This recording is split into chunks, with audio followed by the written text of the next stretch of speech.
Here we go again. Hello, welcome back to The Good, the Bad and the Stupid. It's Monday the 18th of November. Hope you've had a good weekend. Gonna try and keep this short. I said that on Friday. I said I was going to try and keep this short, and ended up being over 30 minutes. It was one of my longer ones, so I shouldn't tempt fate. So you might not get away as quick as you'd like, unless you just mute me, of course, and turn me off or whatever else you want to do. No, but I'm feeling a bit miserable right this very second because I've just had to have I had to have a cold shower today, and I tell you what, you take these little miniature things for granted, don't you? It wasn't even cold; it was like double cold because the water's coming from fucking outside, isn't it? Where it's like freezing. So like there's cold showers and there's like freezing cold showers. The boiler's on the blink anyway, so. I've got to get that sorted, so I've got to meet the boiler man, Mrs, and sort that out, and hopefully go back and do it again because I'm not going to just settle for a cold shower. Sorry, although it's really good for you. It's kind of like I've done it before. There's a guy. Oh, what's his name? I'll have to remember his name. But there's a guy who talks about it online, and he does. What's his name? Anyway, it's a bearded guy. He lies in the snow, and he lies in the snow in like -20 temperature and everything, and doesn't shiver or anything like that. And basically, once you control yourself, because when you get into a cold shower, you jolt all over the place, don't you? You're fucking shitting yourself, and you're kind of like it's that cold. You're like jumping back out. But as soon as you like relax and take it on board and feel it. All of a sudden you stop that panicking and you're controlling your emotions and you're controlling your body, and basically it's saying it's the best way to learn how to control your fight and flight mechanism. So when you're sort of having these anxieties or unusual kind of panic attacks and stuff like that in certain situations, you can like use it to diffuse that, and just like it's the same as you having a panic attack when you're in the water, and you use it to diffuse your emotions so that you can sort of be zen. And I did it, and I've done it. Oh, I said that 3 times. I did it, and you stand there, and you do actually become, and it actually starts to feel like warm water. Because your body's kind of accepted it. It's like jumping into the freezing cold sea, and you go, fucking hell, when you're walking in, it's horrible, isn't it? And then when you jump in and go, oh, okay, it's all right, it's cool now. So yeah, there you go. There's my bit on cold showers for you. But I'm telling you right now, I didn't enjoy the one this morning because I wasn't doing it to prepare myself for any fight and flight and panic attacks. I was doing it to bloody wake myself up, that's for sure. But it wasn't the right setting for that anyway. So anyway, let's move on to what's been going on the weekend. Free dental checks. That's long overdue. Welcome. Well, welcome. That's Labour's policy. It's not free dental checks yet. If Labour get in, it's free dental checks for everybody. And it's right in what they said. It's like you get a dental check, and it means you get it's like a free MOT on your health. And rather than people who don't get any dental checks because they're 25 quid, then you find out we got massive problems and have to go to A&E and all that, which costs the NHS further down the line. So it's a good thing. And 25 quid for a checkup is bullshit anyway, isn't it? I mean, fuck me. You're only in there 5 minutes, then they go in like left, right, yeah, too. And sometimes they just, make up some work for you, don't they? They just go, yeah, we'll call you back in for a fill-in that you don't need, but we need the money, so we need your money, we want your money. So yeah, but it's good. I've spent loads on bloody dental checks in the past. Not recently. I do. Yeah, I think mine are 18, but still, it's more than enough because you fucking go back, once every 6 months, don't you? And then usually you get some work with it as well, so you don't just settle at the 18 quid. Anyway, let's talk about the major news of the weekend. Prince Andrew, TV interview, car crash. It's just made him look even more guilty in many people's eyes than guilty or lying basically. body language experts were saying that they figured he was bullshitting, and loads of what they're called PR type people have said, why has he done it? Because that's just like ruined his reputation or made him look totally fucking the opposite of what he thought he was going to draw a line under it, and everyone would accept his kind of way of explaining his relationship with what's his name, Epstein. But all it's done is made people like fucking jump on the bandwagon and go, like jump on his comments, should I say, and sort of pull him apart basically. So one guy said that he's a royal correspondent or whatever, said he expected a train crash when he heard that he was going to do the interview. He says, but this was a plane crashing headfirst into an oil tanker. So that's as bad as it's gone down, like the plane. What's he say? He couldn't be at one of the particular dates in question with regards to the one girl that he said he's never met, even though there's a photo of him, or doesn't ever recall ever meeting her. He said he was at a pizza hut in Woking. And the pizza hut in Woking, this is like 20 years ago. He remembers on a particular date in time, he was at a pizza hut in Woking. And he said, because it was such an unusual thing for me to do, to go to a Pizza Hut, or Pizza Express, beg your pardon. I remember the exact date and time, and 20 years ago. So that's got to be bollocks straight there, isn't it? I mean, fucking hell. Has Pizza Express ever said anything about Prince Andrew ever being at their? Because he's a royal. You don't just go wandering around restaurants without having an entourage and all the bullshit with it. So there'd be press and everything there. Surely you don't just rock up. And well, I don't know about Prince Andrew. Maybe he's a bit like, well, clearly because he's getting away with lots of he's been hiding away in lots of places when all this stuff's been going on back in the day, 20 years ago. So his entourage can't have been kept too close to him, otherwise they'd come out and say something, wouldn't they? Anyhow, we don't know anything yet, but he basically said that. He said he doesn't sweat. He's got a thing where he doesn't sweat. So the idea that someone said that the woman said that he'd been sweating profusely, and he's got a condition where he can't sweat, which he got in the war, Falklands War, I think. And there's a photo of him. I've seen his photo as well, and there's a photo of him absolutely sweating his bollocks off, coming out of a nightclub, and he looks peeled off his nut as well, and he's soaking wet he is, and he's like, that's sweating more than I've ever sweated when I've ever been out fucking nightclubbing. So he was off his nut, man, on a pill or something. I think he's on the fucking, it looked like it anyway. His eyes were like saucers. So so he'd been put there. Well, so he's, there's loads of contradictions to what he said. So he's done himself no favours, as I say. The lady the businesswoman at the centre of the controversy by Boris Johnson, says he's abandoned her as though he was a gremlin. She's basically the woman who said, who people seem to think that he has some kind of relationship and gave her money to her business and whatever. So it ain't going to be long before she starts whistling or singing like a canary because she feels like she's been ignored, or maybe she's been asking for some backhanders and stuff, and he's gone, no, I can't do it, not with all the elections on, love. And she's gone, oh right, that's it, I'm fucking gonna throw a spanner under your election campaign. Aerial snaps show the new £86.7 million EastEnders outdoor set is taking shape.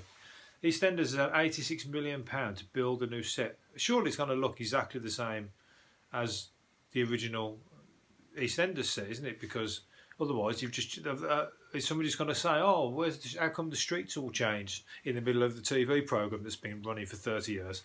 No, so surely that's like going to look a bit weird, isn't it? That everything looks different, or you're just revamping it. And how the hell does that cost 86 million quid?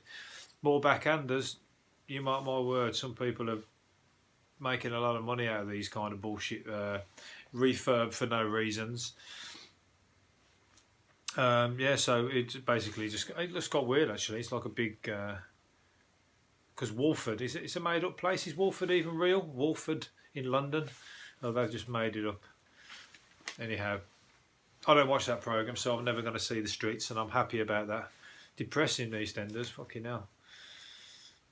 Remember, it used to be on a Sunday afternoon, was it? In EastEnders Omnibus, the whole of the ones that had been on during the week. So if there'd been 3 or 4 on during the week, they'd all be back to back on the Sunday. Fucking hell, you come in. I'd be coming in from all night long, from being out all night and whatever else. Back in the old days, you know, when you're rolling in the middle of the afternoon, and then you got that come on, and you're on a downer as it is, and the last thing you need to fucking do is see Ian Beale's miserable face come on the TV screen. I haven't been able to stomach it since that, really. Well, I've got loads. I've pulled these bits of paper I pulled out here. They're all bloody Prince Andrew. Well, we've done him. I was going a bit Prince Andrew heavy.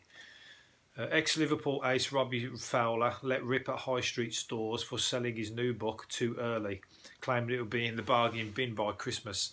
So if you want Robbie, he's shot himself in the foot there as well, hasn't he? He's just told you that it's going to be in the bargain bin before Christmas. So wait, it's going to be around. They're not going to sell out, are they? Fucking hell. It's hardly the most riveting of stories, but Robbie Fowler's an interesting guy, I suppose. He weren't in football for long, was he? He was like a superstar very quickly, a couple of seasons. Then I think he disappeared pretty quickly as well. He's property mogul. I think he's got thousands of properties, hasn't he? Something ridiculous like that. Excuse me. And he's a bit of a god at Liverpool, apparently. So he will definitely sell some in Liverpool, but you know. They're thrifty. They'll wait till the bargain bin. On your advice, Robbie. So books are ridiculous these days. Anyway, I was looking at some books the other day, and they were like 25 quid. It was for. I think I mentioned it on there. Jamie Oliver's new recipe book, and a few others were like 22, 23 quid. No chance. That's like that's the hardback thing. But you would wait for the bargain bin then, wouldn't you? You know. Just be like, buy somebody give someone a photograph of the book at Christmas, and go, and I'll get it you on Boxing Day when it's a £5 in the what's it. I'm not going to pay 25 quid. Imagine do that for 10 family members. And most of the time when you buy books and shit, people don't read them anyway. I've got loads of books that people bought from me and haven't read. Sorry about that, friends and family that probably not watching anyway, but I've got them. They're in my pile. I'm getting through them. I'm slowly starting to read. Again now. What am I reading at the minute? Napoleon Hill. What the fuck's it called? It's a good book anyway. No, can't remember. A book by Napoleon Hill. It's famous and it's really good. It's about having the mindset about making money. Oh yeah, but it's good. It's been around since the 50s, I think. But it's like what a lot of business people's mindset and about the explaining the sort of situation around luck, but it's not luck. It's about sort of wanting something so much continually that you draw yourself towards these kind of situations or this kind of thing. So it's a very interesting book. So when I'm a millionaire, I'll let you know on this podcast when on the back of my. What's it called? My time reading this book. Although saying that, I've been reading it for 3 months now, and I don't think I'm a quarter of the way through it. So I'm no speedy reader. So more of a pensioner than anything. A burglar was collared after his getaway van got stuck in the sand on a beach. What was he robbing? Fucking the sea. He raided two seafront caravans, swiping cash, phones, and electric items. He fled in a stolen Ford Transit.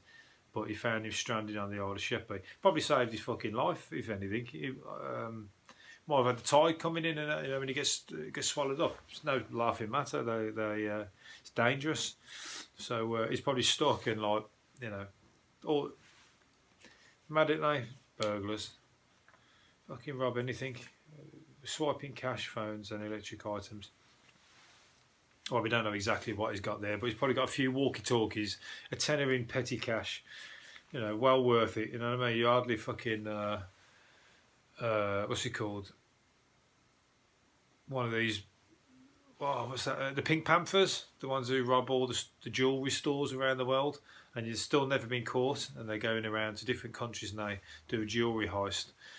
And there's something about. There's a film about that, and there's going to be a film about some fucking twat in a transit van driving down the sandbank to rob a seafront office. He's probably got a few Punch and Judys under there as well, hasn't he? So he's made a prat of himself. Smart toilets could diagnose cancer, diabetes, and hundreds of other conditions at home. Researchers say metabolic output in urine indicated lifestyles included diet, sleep patterns, and exercise signpost presence of more than 600 medical conditions. Well, that's going to put the shitters up, literally. What's the word? Excuse the pun, should I say? It's going to put the shitters up people when they use a toilet and it comes back at them. Imagine if you're using the toilet for, I think that was saying urine then, but for the other, let's say, the toilet starts doing mad alarms and everything and going, wah, wah, wah, come on. You that serious fucking, you want to get yourself looked at after you've just dropped that in me. That's what it would be saying. But it's a good idea though. It's quite, but then you have to be knocking on your doctor's door. Imagine you come back at like 11 o'clock at night before you go to bed and he says like you've got some serious thing. You'd be like fucking off to hospital, wouldn't you? Better than not knowing, I suppose. Where are we? Harvey Keitel does not reckon he has ever played a violent character on the big screen. The 80-year-old Hollywood icon, who has featured in nearly 100 movies, is most famous for playing fixer Winston Wolfe and Pulp Fiction. He has starred in a series of ultra-violent movies, including Reservoir Dogs, Bad Lieutenant. A lot of people ask me why I'm always playing violent characters. Huh? That doesn't make sense, does it? That's why I'm stalling. I'm like, hang on a minute. I was reading some of them films and thinking he was a violent character in them films, especially Bad Lieutenant. He was a dodgy cop, wasn't he? He said doesn't think he's ever played a violent character. He said, I've played characters that were in deep conflict, despair and chaos. Okay, well, that's one way of... but somebody's got to be violent. People are not just violent for violence sake, are they? People are fucking nuts, aren't they? Or they're going through shit and whatever. Unless you're a psychopath where you just, could just be calm and just go, right, and just stab somebody or whatever else, People are violent because they've fucking got a load of shit and the stress, or not getting their medication or whatever else, God knows what. All sorts. What's it called? Austerity, there's another one. A lot of stressed out people there creating violence. It has a knock-on effect, all this stuff, doesn't it? So doorstep and delivery, Milk and More is living up to its name by starting to sell low alcohol beers alongside its daily pinters. Yeah. So the milkman's going to be dropping beer down and on the doorstep. So that's a surefire nick. Opportunists will be nicking them. Maybe you used to nick milk from people's doorsteps. Maybe not you, but needs must. But when you was short of milk and short of money, and there's a few milks on somebody's doorstep, they would go. And the birds used to peck them, didn't they? The birds used to peck into the top of the foil or whatever. They had to change the tops, I think, because the birds were always eating the cream.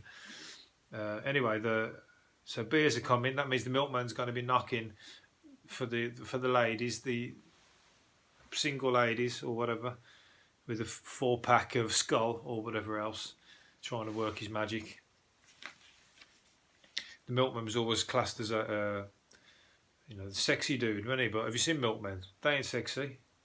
They don't look. Half of them got like a moustache. The short with the moustache, long white coat. But hey, again, needs must. Where are we going? A Christmas tree farmer who had 40 furs stolen says he could pick them out of an identity parade. He said, I live and breathe Christmas trees, so I could literally pick which trees are ours from a police lineup. It's not nice to think that somebody's just helped themselves. Robbie's offering free trees to anyone who can help find the thieves. Well, they don't need them. They've already got their free trees, haven't they? I sold some Christmas trees once. I was sharing a house with somebody, and I didn't tell them what I was doing, but I went off, hired a van, and bought about 50 Christmas trees. Yeah. Oh, I thought this was years ago. Don't fucking pull me into this one. It's 40, and I had 50, about 50 odd. Anyway, I brought them all home, and I put them all in the back garden, but I never mentioned it. And when she got up and opened the curtains, the back garden was like a fucking Nordic scene from Norway, you know. It was full of trees, literally full. And she was just like, what the fuck's going on there, you know what I mean? And I had to tell her what I was doing.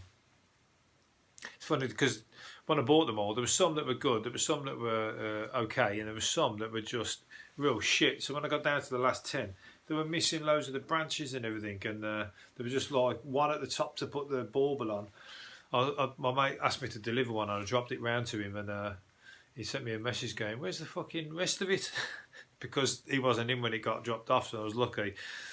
They stung him with that one, and he's like bald halfway, so you got like loads of fur at the bottom, and then a couple at the top, and then so yeah. So that was a one-off. That business didn't last long, let's put it that way. Oh, that was it as well. And also I went to the off licence to afterwards to get my 4-pack. And while I was in there, the van that I'd hired, some bloke, the bloke in the off licence went, who's that van there? Is that doesn't like anybody's driving it? And the shop's on a hill, and I'd left the handbrake off, and the van had rolled past the shop. He's going, whose is that van?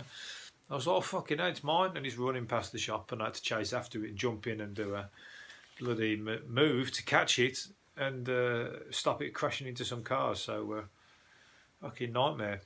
It was the first time with a van of that size. I wasn't too clever with how to use it. Right, where are we going? Nearly done.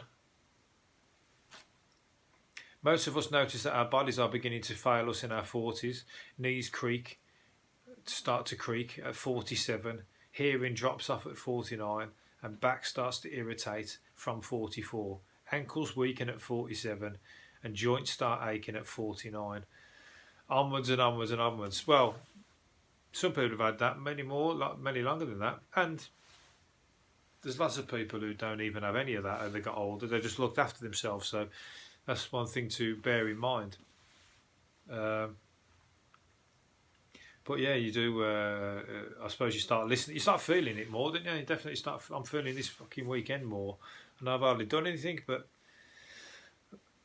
you know, I'm half the man I used to be. No, I'm not. I just do it, and I just suffer. I still do it like a fucking pro. I still play up like a pro, party like a pro. I just suffer and moan more than I used to. That's all I do. Doesn't stop me.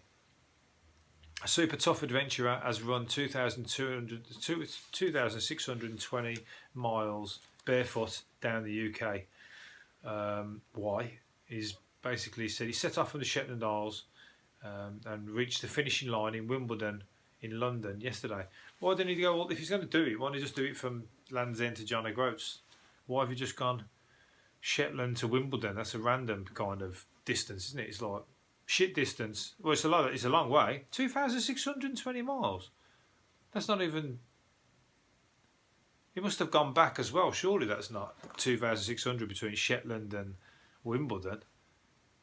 Well, I guess it is. It's equivalent of 100 marathons. That's a long way. 2,600 miles. I didn't know it was that far up there. I thought it was 800 miles from Brighton to Scotland, the bottom end, but. Yeah, I don't know how he's done that, but anyway, he's run the equivalent of 100 marathons barefoot. So, I don't know what his reasons for. No, it doesn't say. It doesn't say whether it's done for charity or it's just because he's mad. He's mad either way, but running barefoot. But, somebody's got to do it. Then he's broke a record, or he started a record if nobody's done it before. Willie I Am, what's his name? Will I Am is accused Qantas flight attendants of being racist to him over his wearing of headphones on a flight. the black singer, Black Eyed Peas frontman told police at Sydney on Saturday. The flight attendant was overly aggressive. That doesn't mean he's racist, does it? That just means he's telling you to get your fucking headphones off. And if you've not got your headphones off, he's telling you to get your fucking headphones off. I'm sure you would have said the racist words that he said had he said them, and you haven't. So I think that's just you being a bit of a diva, or D-I-V-A-A. D-I-V-I-A, Will-I-A-M, whatever your name is. Take your bloody headphones off next time when you're told. Don't be such a rich man who does what he wants. Spit your toys out the pram. Morris dancing's coming back. Didn't know it went anywhere. I've been doing it constantly. Morris dancers claim there is a huge revival in the centuries-old tradition, thanks to a change in the rules that lets women join in. I didn't know women were. I suppose they're called Morris men. I don't know. I didn't know women weren't allowed. So there you go. Women. If you want a Morris dance, I'm sure you can. But has it been a closed thing? Then you can't. Nobody can. Not if you're a woman. I mean, if it's tradition to be men. But it's like football, where the women can just go and do their own one. Do they have to do? Maybe they can't do it with the men, and they have to call themselves Morris ladies or something like that. Anyway, I'm putting myself to sleep just talking about Morris dancing. A tractor overturned, spilling 15,000 gallons of stinking cow shit across the B5 082 near Northwich. So if you need any manure or something to throw on your neighbour's pathway or something or other, just to get your own back or up their windows, whatever else, you can find a load on the B5 082 near Northwich in Cheshire. Cow shit everywhere. Ian Wright, Roy Keane has told Ian Wright not to go in the jungle and start crying. It's because he's his mate, isn't he? Roy Keane's Mr. Hardman, isn't he? And he don't like don't take any prisoners. Let's put it that way. And he said, please don't cry whilst you're in there. And apparently he's going to find it tough because he loves food, his sleep, and doesn't like to be buried. That's why I pulled that out. He doesn't like to be buried. Who the fuck likes to be buried? Since when has anybody found out that nobody likes to be buried, regardless? And has somebody else found out specifically? Have you been buried many times to find that out? No, it's just general terms. So it's ridiculous to label that as one of your fears. It's everybody's fear. Well, no. He's scared of being buried, but it's an unusual thing, isn't it? Because you've never been buried to know what the deal is. A mystery man. Well, there's a film called Buried, with Ryan. What's his name? Ryan, American actor. It's a fucking. I tell you what, the film is about a bloke in a box, buried, and that's the whole film is about that. And I swear to God, I thought that can't be very good. And it's on for an hour and a half. I thought that is going to be really shit and boring, but I tell you what, it's really good. Really good. You should watch it. It's a proper suspense. Get you going. Ever since that, I've been terrified of being buried. Funnily enough, there's another one as well on the what's it called? An old Tales of the Unexpected, was it? Or I think it's Twilight Zone. I think it's Tales of the Unexpected, where the guy in the prison pays somebody to sneak him out. No, a woman prisoner pays the guy who works in the woodworking shop who does all the coffins, pays him to bury her and then to dig her up or whatever with the body that's in, and then bury her. And then she wakes up under the ground when she's been buried. She's like, oh, nice one, he's going to be coming to dig me up sometime soon. I've escaped prison. And she lights a lighter to have a look at the dead body, and it's him. He died, and he's like he's in the coffin with her, so nobody knows that she's there. And it was like, fucking hell, I've been shit scared of being buried ever since. So I've changed my mind now. I'm with Ian. I don't like being buried. So there. Right, finish up on. I'm going to finish up on.